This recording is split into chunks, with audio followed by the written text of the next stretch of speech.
Oh, I guess is this going? Are we going? I think we're going. I think we're on. All right. Laura and I are back.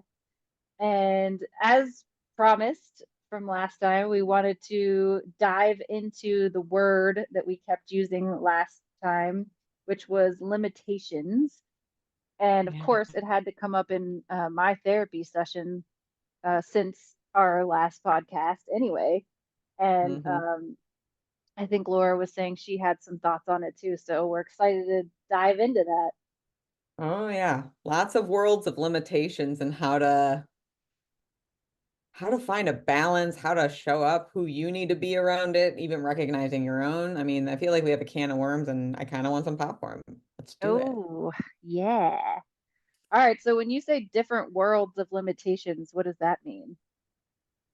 I think there's a magnitude, right? Like I think for starters, I think the personal responsibility lies on us to begin with to understand our own limitations. Mm, Because I think like if we're talking in a relational dynamic, like if you can recognize what your limitations are and take accountability for your limitations, I think it helps the other parties feel validated and seen. And if we're talking about relationships, we're ultimately talking about connection. So it's not really about being right. And we all have limits. Like I suck with directions. If you ask me to get you somewhere, I will probably get you lost and waste some time. And I could understand how that would upset you. And I can absolutely say, like, yeah, that's on me. That pissed me off too. I'm so sorry that I disrespected your time. That was not my intention. I should have, planned better, articulated. Like I can acknowledge my fault and my role in that. And ideally, when you know what your limitations are, if someone were to ask me to guide us somewhere, I am very upfront and I'm like, I suck with directions. I'm probably not the person you want to go to prevent that from happening. So I think there's a lot of areas around like the personal management of it where, you can support the connections you have by, you know, seeing where that's not your strength, asking for help, or even just taking accountability. Beyond that, I think recognizing other people's limitations is a weird art, but I yeah. think it's important to understand because I feel like what I experience a lot with my clients is they try either the same thing or different things to articulate a message, or they try to get validation or understanding. And like, is that person even capable of that? Like, I had to Yeah. ask a client of mine, like, he was seeking accountability from his wife. And I'm like, I'm just curious, has she ever taken accountability? And he thought about it. He's like, no. I'm like, okay, so that might be a limitation of hers. She might not know how to do it. And it might sound silly to an extent, but to me, it's almost like a skill set around some of these things. So can it be developed? Sure. But if the other party doesn't want to develop it, it's a limitation in my perception. Okay. So at first, I was thinking of limitations as uh, blind spots. And I Ooh, guess in some ways it that could too. be similar, Yeah. but it doesn't sound like that's the only way because what we're saying then is there's just things that I might not be great at, and I need to be able to own that. So in your example, it was directions. And I think for myself, like I'm not very patient, and I know that about myself. And patience is one of those things that I just think I'm going to be working on for a lifetime because unfortunately there's no pill for that. Um, Gotta get a GPS for patients. That's how I figured yeah. out the direction thing. where's where's that bitch at? Um, and I learned a long time ago too, don't pray for patience because all that happens is I get frustrated. You get impatient waiting for the patients. Well, they say if you pray for patience, all that happens is you get tried, like things come up that you need to be patient for. And Yeah, I just get mad. I'm like, well, damn it. it's I backfiring. don't like this at all. Yeah. Yeah. I see the blind spot thing. I think it absolutely can be that. I think it's inevitable to a degree. Like we all are just kind of doing our thing, living our life. Most of us are in autopilot. And given how easy it is to misunderstand or misinterpret people, Mm, or take things personally based on, however you were raised, like one person might experience your patience tolerance as impatient.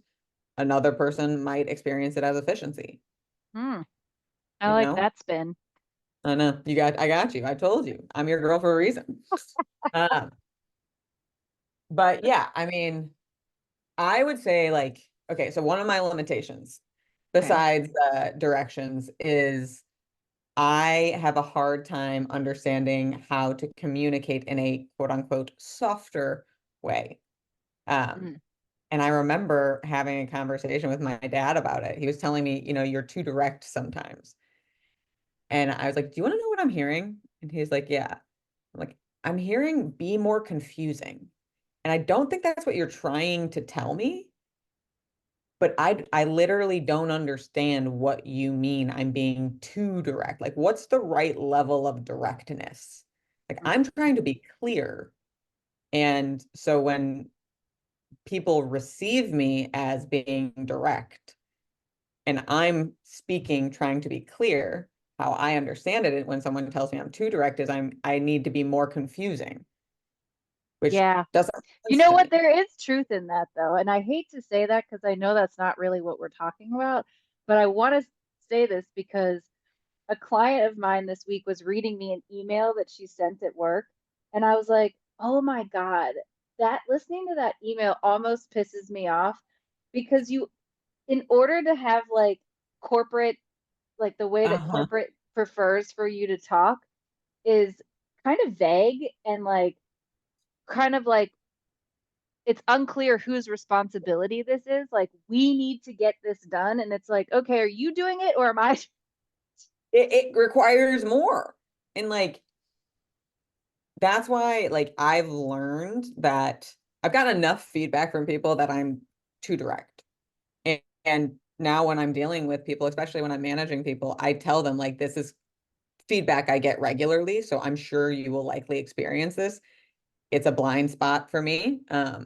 If you do feel like I'm being hurtful in how I'm trying to communicate, that's not my intention. And if you're willing to, I would love for you to bring it to my attention so I could try to, communicate with you better and help you understand how I'm trying to speak.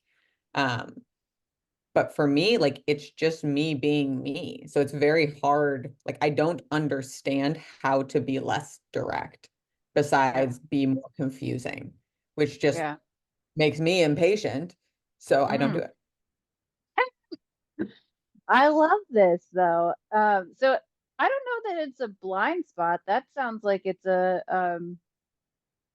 almost like a hard time navigating the spectrum of Oh, for sure. unclear communication and clear Yeah, that's what it is now. But when I was younger, like before I became a coach, I didn't understand why people would receive me the way they were receiving me because I was being like in my heart and like how I'm thinking and how I'm feeling and like there's sentiment and there's emotion with it that I guess wasn't delivered all the time in messaging, especially as messaging has become more like text messages and emails. There's a lot of unspoken things between that, right? People draw a lot of their own conclusions in those messages. And before I became a coach, I didn't understand why people would get aggressive with me. I'm like, what are you doing? And I would feel like I needed to defend myself because it was a blind spot. But then I started paying attention. And if you ask me, I don't think I'm too direct. I think I speak very intentionally and deliberately. And I recognize that some people will receive that as hurtful or brash or too direct. And I welcome them to bring it to me so I can, support the relationship and include the sentiment or explain what I was trying to get across with it.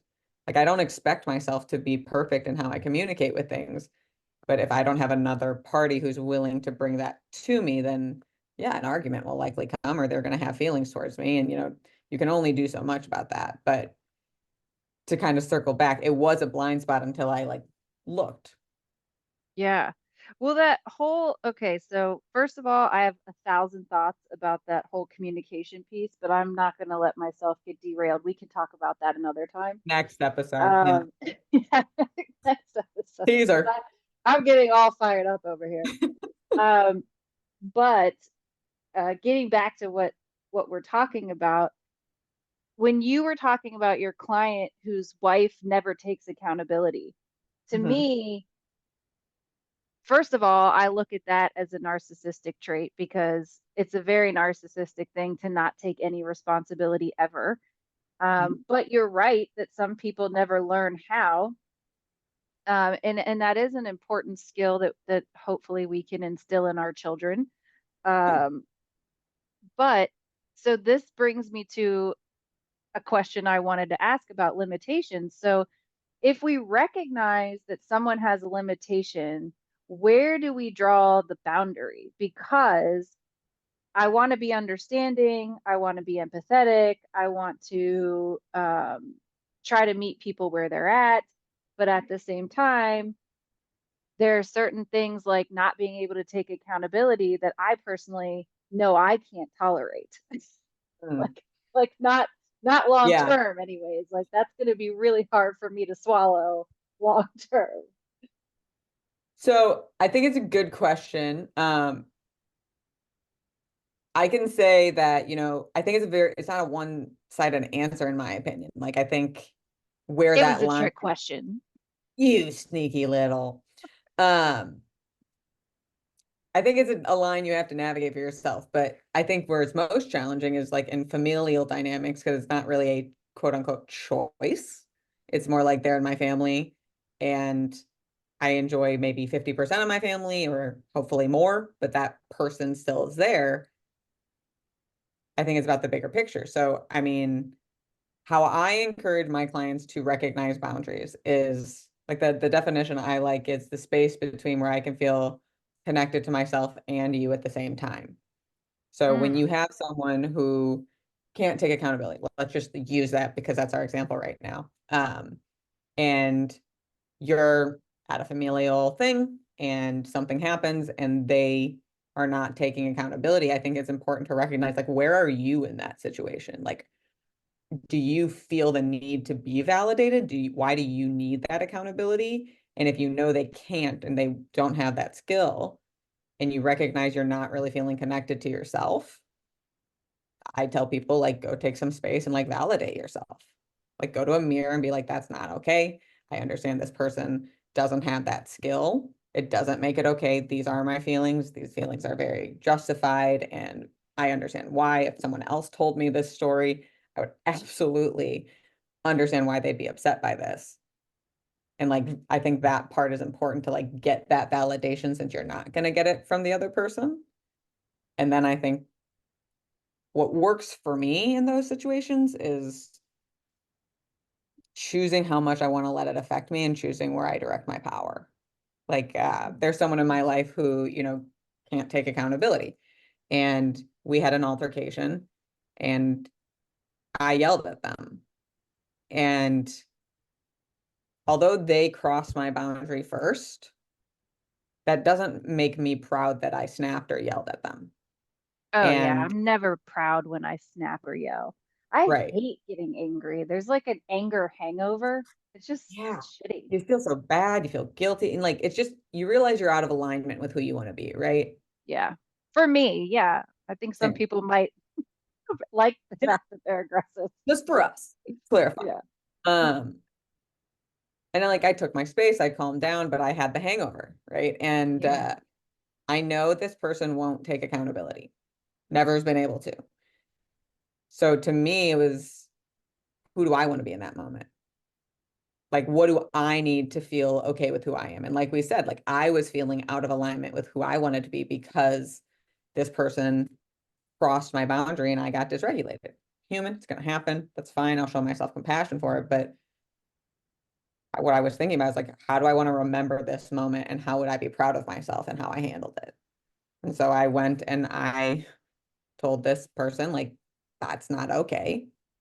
I explained like what the boundary was, how they crossed it, and what it wasn't okay. Naturally, they minimized it because they don't know how to take accountability. But I didn't bite. Like I didn't get triggered by that because I don't expect someone to do something they can't do.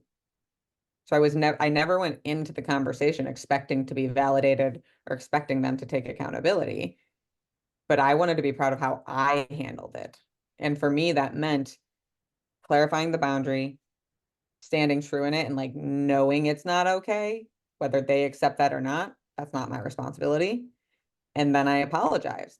I said, like, it's not okay. Like, how that's the boundary and that wasn't okay. And how I spoke to you was disrespectful. And I'm very disappointed at myself. And I'm really sorry. I could have articulated myself in a more respectful way and delivered that message in a like more loving way. And I didn't do that.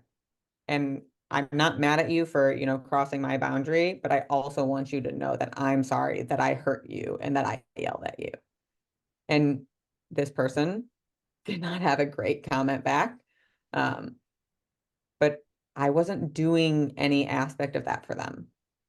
So like to me, like how do you navigate that if you notice someone has a limitation? I think you have to connect to yourself and understand like where are you? What do you need in that moment? And validate whatever that looks like to you. And then you get to decide. Like you don't have to apologize to them. That was what would help me get back into alignment. That's who I wanted to be. But I think from that point, that's the question for each individual. It's like, okay, I recognize that person's not going to take accountability. I did validate myself, but I'm still like stuck in the ick of it. For me to get out of the ick, I had to apologize for my part. I think that's part of what people have to experiment and discover is like, what do you need without that person to get to the other side? Because if they have the limitation, and like that's where I think people get stuck is they want the other person to make them feel better. They're not going to. So you have to be the one to figure out how to make yourself feel better. Yeah. Okay. So I want to go back to your definition of the Boundary, boundary. You said feeling connected to yourself. And what was the the, second part? the space between where I can feel connected to me and you at the same time. Oh, okay. So an experience that I've had with boundaries is so I struggle because I want to be a person who can transcend anything, like anything. I want to be one of those like monk gurus that just is like, you want to kill me? That's, oh, what happened in your childhood? Extreme example. I'll remember that next time someone comes up and threatens my life. Oh, what happened in your childhood? I like to have a dramatic example. Oh, landed. Well done. Thank you.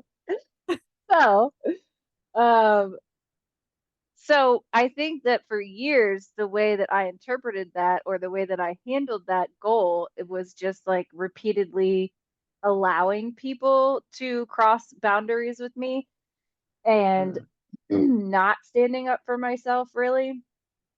And then when I started to recognize that that was an issue, I started standing up for myself. And then that's a whole bag of worms too, because then it's like, wait, am I allowed to be aggressive? Or of course I want to stand up for myself, but maybe I don't want to feel that anger hangover afterwards because that's terrible. So like where's the line for all of that? And it's like a real messy waters to navigate. And ultimately there are some people that I've come to a place that I just don't know that I can continue to engage in a relationship with them because there's a consistent pattern of crossing boundaries and not respecting them. And so this is where I get torn with limitations because I can respect that someone has the limitation of not being able to understand a boundary. Yeah, I Okay, know that. fine. You Yeah. don't understand boundaries. You don't understand my boundaries. You don't understand how boundaries work. I get it. And that's a lot of people to be honest because again Yeah. that's a skill that people don't teach sadly it's not like something they talk about in school. But they I should. they should I mean Don't get me started on what we should be doing in school.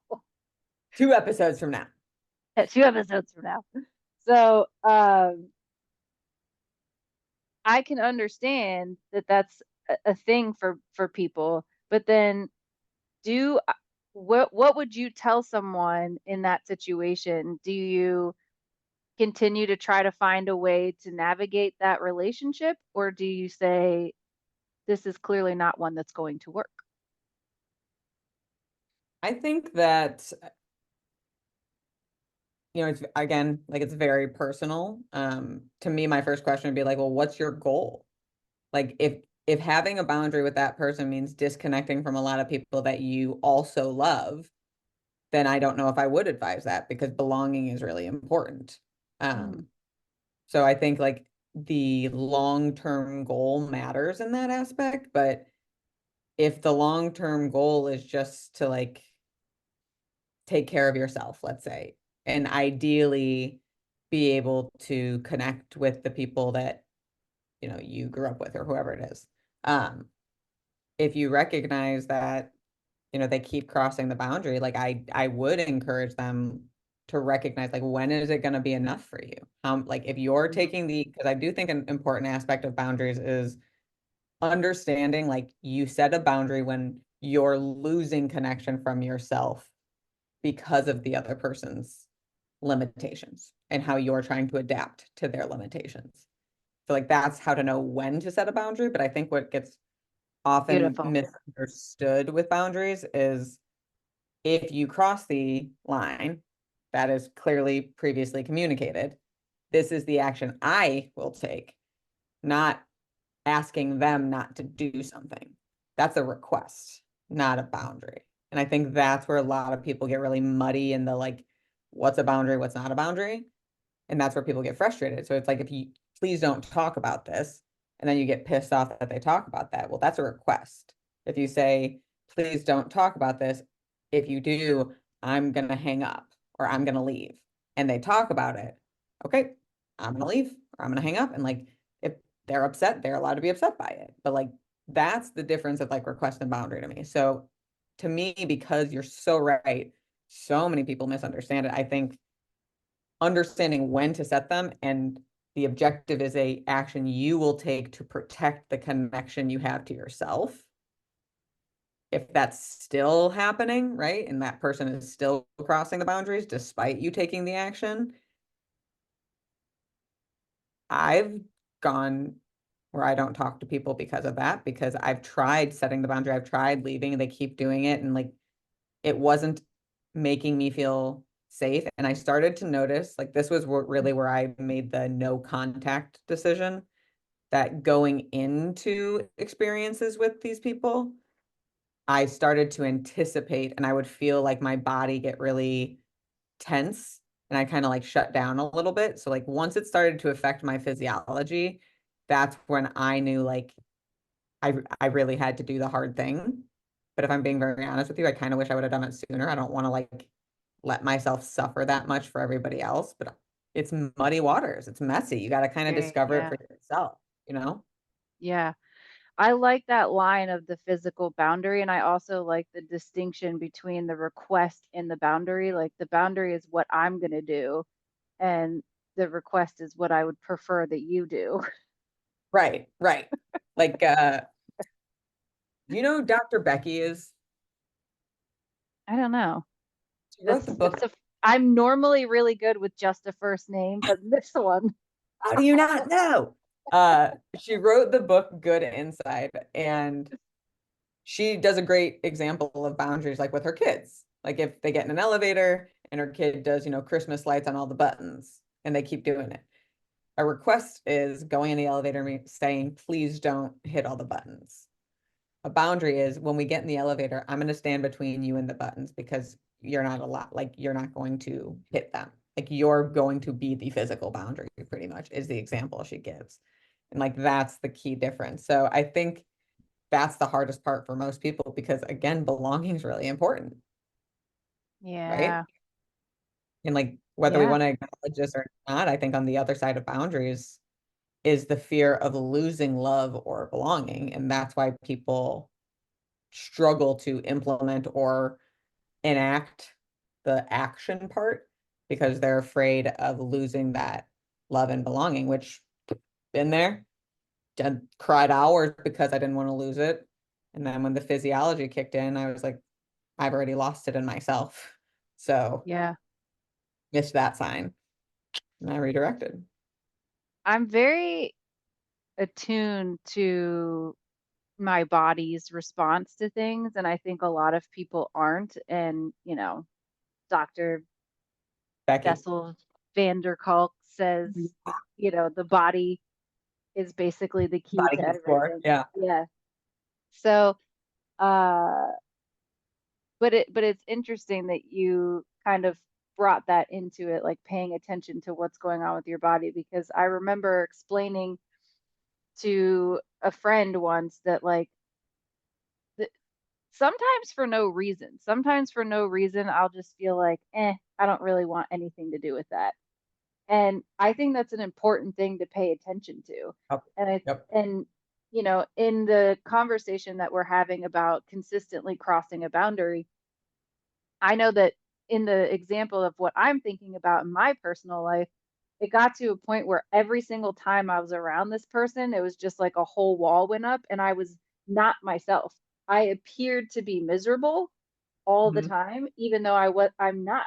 I wasn't miserable, but around that person, I just instantly felt miserable. And that is where I had to draw the line. And I think that that's really important for people to pay attention to and recognize in themselves. Yeah. It doesn't even have to be just the way I'm describing it, but sometimes people get, like you're saying, just tense in their body. Mhm. But what other physiological signs do you tell people to look for? I tell them to notice their patterns. Like, are you sleeping regularly? If your brain is typically very active, is it more active or is it less active or is it the same? How's your stomach feeling? Are you getting more headaches? Are you getting random aches and pains around certain things? Are you hot? Are you cold? Are you fidgeting more?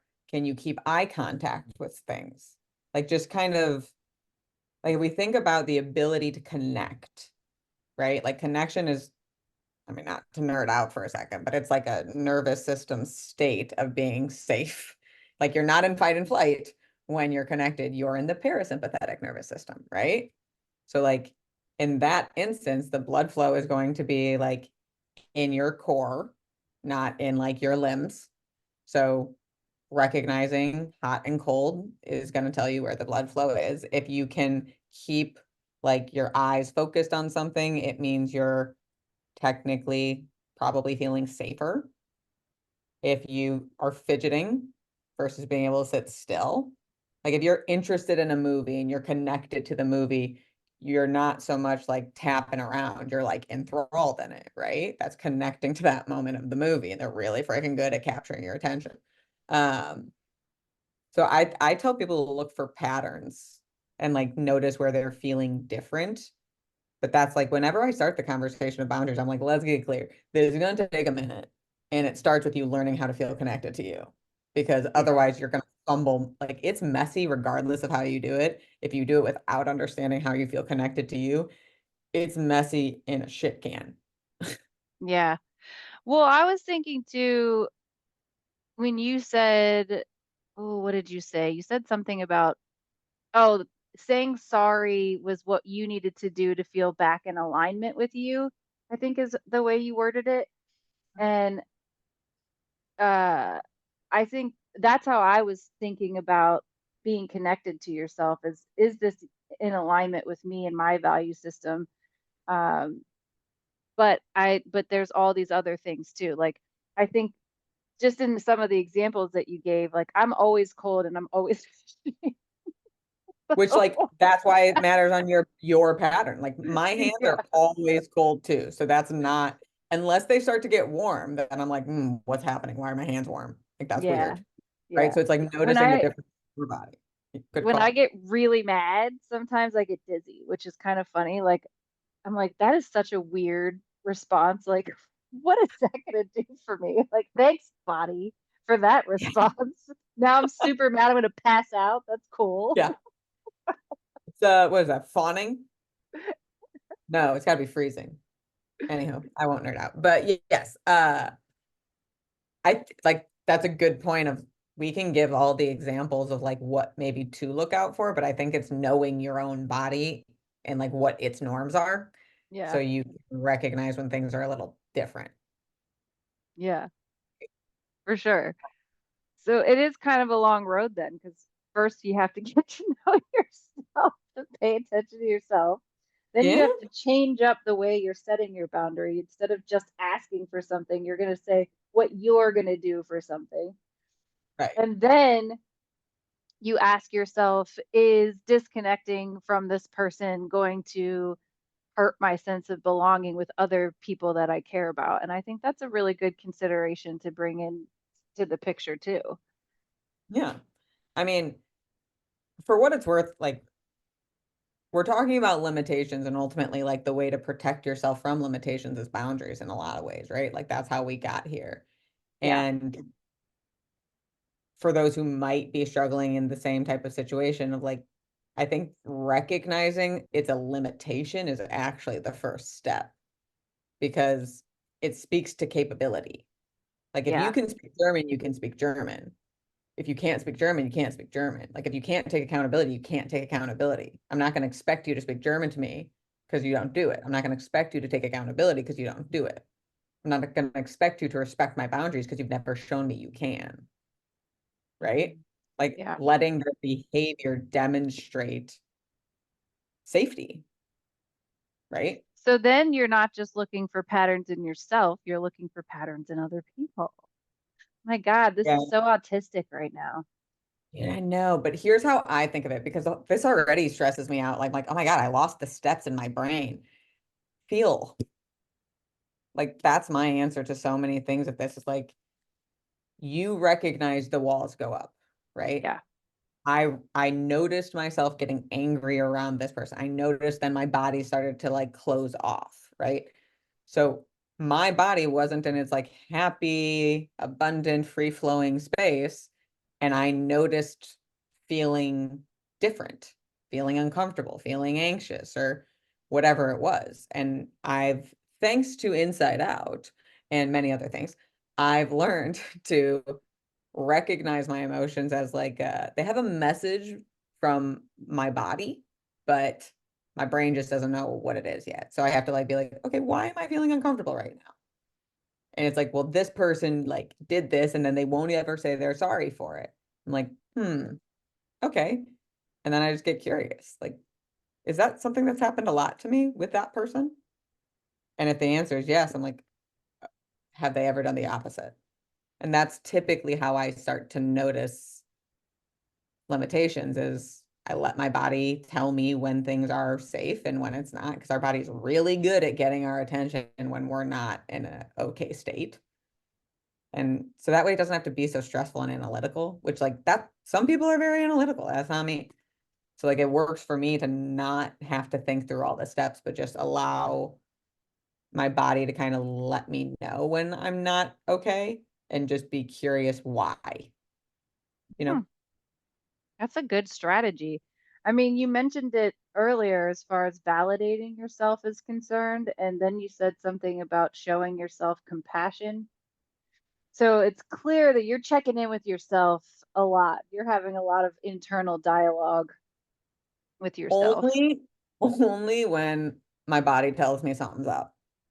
Like, if Ah, I'm being very frank, like, if I'm very grateful that a lot of times that's not my norm, that's not my day to day. There are certain people, there are certain situations, like, okay, I do public speaking, right? Don't like it. I have a talk coming up 3 weeks, I think, and give it another 2 weeks, I'll start to notice likely anxious signs around my body. We'll see if it keeps happening, but when that happens, I'm always like, okay, what's happening right now? Why, what? Oh, right, you have that conversation or you have that talk coming up. It's normally a signal I'm not prepared and I need to practice more. But yes, in a way, I'm checking in with myself, but only when my body kind of tells me I need to. Otherwise, I trust it's saying like, you good, girl? You got it. When I first started journaling, it was because I would notice, like, this is just an example of a time I remember. I was driving home from school one day and I felt like I couldn't get a deep breath. And I was like, man, I've been feeling like this all day, just feeling like I can't get a deep breath. And like, what is going on with me? So I got home and I started journaling about, why I might be feeling the way that I was feeling. And I was like, oh, no wonder I feel like I can't breathe. Look at all this Right, stuff that I'm right. stressed about. Yeah. But like that's the whole thing. Like, I use this as an example all the time that I think we misunderstand the purpose of discomfort. Like if we actually look at like what our brain and body does all the time, it really just alerts us when things are uncomfortable. Otherwise, we're just on autopilot most of the time, right? So Yeah. what's the purpose of discomfort then, if not to bring us into our conscious awareness to then figure out what we want to do from there? That's how I think of it. Like it's our body's way of being like, we're good, hold up, problem, we're going to get your attention. You got to figure out what to do now. Yeah. That's how I think of it. So it makes it a lot easier to navigate ups and downs and like discomfort of like, why can't I take a deep breath? Why is my stomach hurting? Well, you ate 5 cakes. Maybe you should only eat four, right? Just shave off that last one. You never know. That You might one have to put you it might over have the to shave edge. it to three. You're gonna have to try that fourth one and see what your stomach tells you. Or you could go the other way. Let me try one and see how that feels, but more fun going from four. But no, I mean, I joke around it, but I think like you make this stuff as heavy and serious as you choose to. That's what I think about it. Hmm. What do It's you think? Do you think interesting. you make it heavy and serious if you choose to? I don't know. You say things sometimes and I have to really think about it. It happens regularly in Laura and I's conversation. Yeah, but it's Uh, so and fun. the only reason that I'm debating it right now is because I've been talking to a lot of people lately who are grieving, and there's a lot of discomfort that comes with grief. And there isn't necessarily anything that you can do about it except feel it and let it be there. And everybody hates that. Nobody I know. nobody wants I to just know. let the grief be there. And one of my clients asked this week, is whiskey an acceptable outlet for grief? Hey, at least they asked. At least they asked. What'd you say? I was like, I don't know. Are you drinking it with someone else? Are you That's drinking it by fantastic. yourself? Or Mm, the line. Uh, if we can yeah, call it belonging. you could. I mean, that's the fun thing. You can twist this shit however you want to. I was really Uh, connecting. yeah, I swear. We got so drunk we connected. We just don't remember any of it. Yeah. Still counts. Uh, I think grief is its own unique thing too. Yeah, Like, right. I mean, that's the thing. Like but like making grief isn't sweeping a statements limitation. of anything. Yeah. All right, let's throw this around for a second. If Okay. grief was a limitation, let's say, because one thing I've recognized is I experienced this like within my larger family, and then I recognized I was doing it too. Was I had a hard time holding space for other people's hard emotions. So, like, if someone I love is hurting or going through something hard, my instinct is to quote unquote help, but ultimately fix their emotions because I'm uncomfortable with them being in that state. Right. Yeah. So, from what I've learned about that is your ability to be in that state or hold space for someone else to be in that state, be it grief, anger, sadness, whatever you want to call it, reflects your own ability to sit in that emotion, which, like you said, no one likes to sit in the emotion. Yeah. I think if we can expand our understanding around the purpose of emotions, um, it provides an opportunity to see their value. Like, what I say about grief is like there's no like there's no, I don't like sugarcoating things. Remember, too direct problem, Yeah. right? Got that. Uh, Yeah. so be warned, listeners. But I think that, emotions are very live in like a duality. You can feel as much happiness and joy as you can sadness. So if you're not allowing sadness, you're going to feel limited happiness and joy. So if we Mm. look at grief, you grieve to the depth that you love. Yeah. So it sucks. It's not going to be easy. You're going to want to run away. You're going to want to escape it. There's nothing I can do to actually alleviate that for you. But if you can understand, I'm experiencing this because I allowed myself to love that deeply. To me, it's like, okay, well, would I rather have not had that love? Mm. And like the pain sucks, but I feel like pain with a purpose is easier to digest Yeah. than just sit in it for no reason because it's the only way to move on. It feels Yeah. hopeless otherwise. So Yeah. that's, and like, you can twist this however you want. Like, that's just how I recognize like the energy of it and the experience of it based on what I've learned through coaching and even my own experience. Like, I couldn't hold space for people to be upset. Now I can because I understand, like, yeah, that happens. That happens to me too. And me telling them they can't have that never makes me feel good. So maybe the best way to help is to allow them to just be what they're being and feel what they're feeling. Yeah. A client this week said something about, is it wrong for me to hope, blah, blah, blah. And I was like, I don't think you're going to be able to avoid hoping. So you might as well just let it be there. There you go. Right. She was Right. like, damn. All right. That's a good one. Thanks. But also, I remember my favorite professor in grad school. He said that he uses the tissue box analogy, like how quickly do you reach for the tissue box to give someone a tissue? That's a symbol of your capacity to hold someone's pain. Like, oh God, you need a tissue, take this. I need to Mm-hmm. fix this situation right now. There's a tear coming out of your eye. Yeah. Where sometimes I get so caught up in people's feelings, I don't even remember to offer them a tissue. And then people are like, are there tissues in here? Yeah. It's like, oh, right. Sorry. I was holding so much space. I didn't even remember. Yeah. It's one of the many things that makes you a great therapist. Oh, please. I mean, Take I'll it. take it. Take it. There you go. Good job. Um, yeah, I think it's a skill set, right? You know, All this of stuff, this is, right? Like like we have a recognizing, separate school for like oh, emotional well-being right yeah, nowadays, just like understanding how to install these skills of accountability and why it's a good thing. I'll tell you this. This was actually something I tripped into years ago.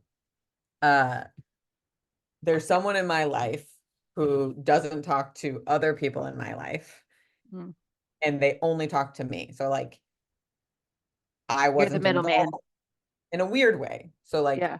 I don't want to be the middleman, and I don't discuss either parties with either parties. Like I'm able to have a relationship with individuals regardless of who else they have relationships with. That's kind of like my thing. And it was the beginning of me building a relationship with this person.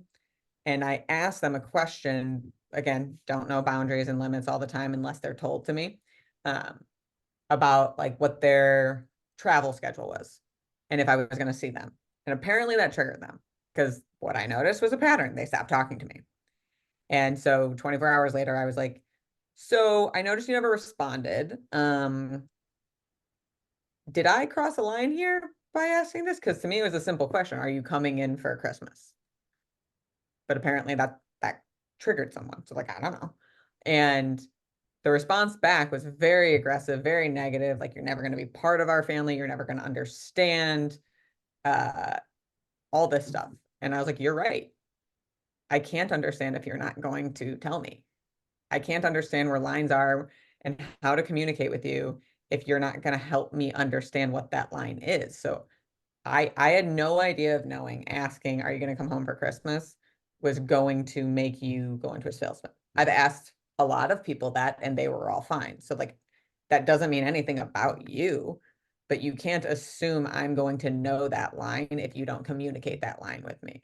And they're like, okay, here are the lines. And I'm like, okay, thank you. Genuinely. Like, I know you don't trust me because I'm in relationship with those other people, and that's okay. I don't blame you for that. But this will make it a lot easier for me to build a relationship with you and help you see you can trust me because now I understand where your lines are.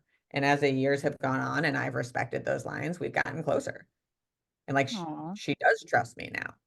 But in a weird way, it's like I unintentionally kicked a wire just so I could validate her and understand what the lines were so we could build a connection.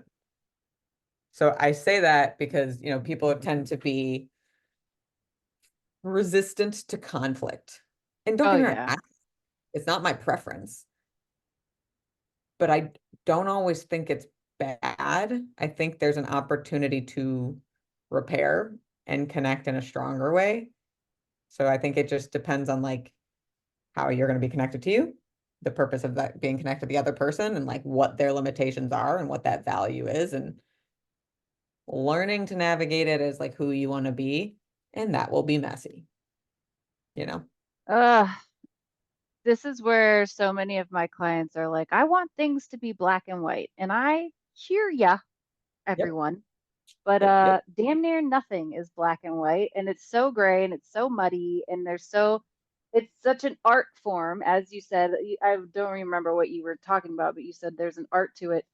And I feel Mhm. like all of this is an art. Like now we're talking about communication, and communication is an art. And communicating with different kinds of personalities and all kinds of nuances. There's so many, and some people can naturally feel nuances and some people can't. So it gets real freaking hairy out here. And clients often want me to give them concrete skills, like teach me something Yeah. concrete. But it's very hard because there's so many nuances to situations. And sometimes things are a simple question. Yeah. Or can be a simple question. Mhm. But we, at least in our culture, seem to be very afraid of questioning. Well, yeah. But like So, it makes me curious, why did we become so threatened? Like, why are we so scared to ask questions? Like, yeah. I mean, I could speculate and we could go into a whole different session over that, but like at the end of the Next day, time. next time, to your point, like it'd be so much easier if things were black and white. It would make it like, Yeah. okay, A plus B equals C. I got it. I know where the lines are. And that's why we get to be humans, the evolved creatures. Uh, Yeah. I think where, and I don't know if this is where like coaching is different than therapy type thing, but where I typically try to guide my clients on that is because it's so different in different experiences. I try to get them to like recognize the discomfort and guide themselves by asking themselves a question like, how do I want to show up in this? Or how can I handle this in a way that future me would be proud? Those are the two that I typically rely on when I'm like, I don't know what to do here. But I honestly think the hardest thing in some of this is saying, I don't know and Mm. being okay with that, you know? Saying I don't know. Yeah. Like, I don't know where the line is for you. That's something we're going to have to discover together. And you're not going to know it either because everyone wants to stay on the other side of the line, but we learn through crossing lines. And Ah, sometimes, yeah. Yeah, I definitely think sometimes I think the best relationships are the ones that have been through some shit because the oh yeah, shit can really bond. 100%. Yeah. I think it shows you the relationships that are worth fighting for. Because if people care enough to repair with you, that means they're literally exerting effort and putting themselves in uncomfortable situations because they care enough about having you in your life. Like Oh, to that's adorable. see how fun it is to live in my brain? That's so fun. No, but I really appreciate that because I think that there's truth in that. And a lot of women in particular, not that men don't do it, but I do see it more so with women, Particularly in like a romantic situation, women tend to be so afraid to scare men off and Mm. like, oh no, I'm gonna upset him or I'm gonna scare him or he's gonna leave, right? And it's kind of like, well, if he leaves because of this one thing, then how much did he really care? Yep. And now And we're it's back to a love and very belonging. uncomfortable truth to It sit is. with. But I think that's the problem, right? We're creatures who crave love and belonging. Whether we're aware of it or not, we do. And so we're driven by a need to be accepted and belong. And we want that love. And we think the only way of getting it is to be different because sadly, so many of us received a message that we're not lovable as who we are. And I think that's the worst part of it, right? Yeah. Isn't that what you see? Yeah, and I could go on a whole rabbit hole about that. But I'm gonna save that too. Okay. And I will circle back here and kind of conclude. So everybody has limitations. Step one is understanding yourself. Step two is understanding how you want to show up with other people and where your lines are as far as like what you can and cannot tolerate. And understanding that is still discovered by paying attention to yourself and connecting to yourself and Right. noticing when you're uncomfortable and noticing the signals that your body's giving you, and then you can set a boundary from there, or um, which is not a request, it is a consequence essentially. I don't Sure. know if Let's that's go a with good that. way to say it. Okay. Yeah. It's an An action. action, an Yeah. action, that's what Yeah. you said, an action. Yeah. um what did I miss? Did I miss something? I mean, we went down some other roads. Yeah, I mean, there's lots. I think like the whole purpose was like recognizing limitations in general. So I agree of like learning yourself, figuring out like what you're okay with and how you respond. And through that learning of yourself, you can recognize when your natural patterns are dysregulated or abnormal as an indicator that something's up and get curious about your environment. Are you going to go see someone? Are you currently around someone? What is it that's disrupting you? And you use that to recognize other people's limitations, which can also help you recognize when to set a boundary, which is I can be connected to me and you at the same time. And this is the line. If you cross it, I will do blank, right? Right. Um, yeah, we went down a bunch of other rabbit holes. I have one last question, and I'm going to Okay. try real hard not to derail, Okay. but I just remembered this. Do you ever have your clients visualize to get to know their body or practice setting boundaries? Visualize what? Like an experience, like if you have an issue or you think you have an issue with a specific person, someone at work, your boss, let's say, right?